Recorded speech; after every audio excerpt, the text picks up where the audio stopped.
कांग्रेस नेता राहुल गांधी बुधवार को 54 वर्ष के हो गए और उन्होंने कांग्रेस मुख्यालय में पार्टी अध्यक्ष मल्लिकार्जुन खड़गे के साथ केक काटकर जन्मदिन मनाया। इस दौरान वह कांग्रेस महासचिव प्रियंका गांधी वाड्रा और पार्टी के अन्य नेता भी मौजूद थे। कांग्रेस ने राहुल को बधाई देते हुए एक्स पर लिखा, एक नेता जो नफरत के खिलाफ खड़ा हुआ। सबसे बड़े भारतीय राजनीतिक घराने में जन्मे राहुल ने 2004 में राजनीति में एंट्री की। भारतीय राष्ट्रीय कांग्रेस आईएनसी के महासचिव के रूप में उन्होंने युवा सशक्तिकरण से जमीनी स्तर पर जुड़े रहे। वह पहली बार अमेठी से लोकसभा चुनावों में मैदान में उतरे थे। इस बात को 20 साल बीत चुके। राहुल अपने पिता राजीव गांधी की अमेठी सीट से 2009 और 2014 में जीतकर 2 बार सांसद चुने गए। 2019 में वह इस सीट से स्मृति ईरानी से चुनाव हारे।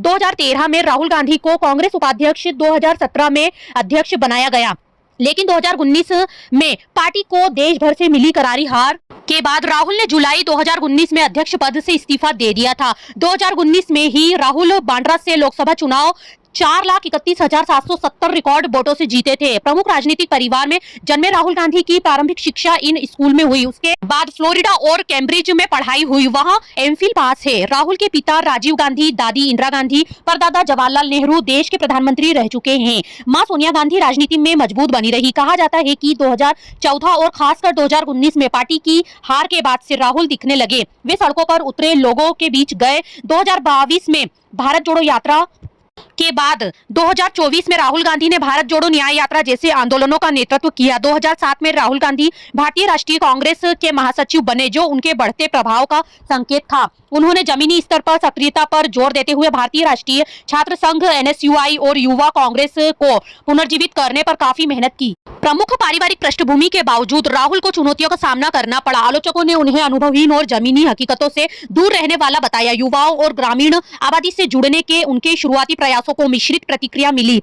2022 से की न्याय यात्राएं भी राहुल का आमजन से जुड़ने का जरिया माना जाती है। 2009 के भारतीय आम चुनाव राहुल गांधी के लिए महत्वपूर्ण थे। कांग्रेस अभियान में उनके प्रयासों ने एक महत्वपूर्ण जीत में योगदान दिया, जिससे संयुक्त प्रगतिशील गठबंधन यूपीए सरकार को दूसरा कार्यकाल हासिल हुआ। 2014 और 2019 के राष्ट्रीय चुनावों में कांग्रेस की हार के बाद आलोचकों ने भाजपा और प्रधानमंत्री नरेंद्र मोदी के नेतृत्व की बढ़ती लोकप्रियता का प्रभावी ढंग से मुकाबला करने में उनकी असमर्थता की ओर इशारा किया।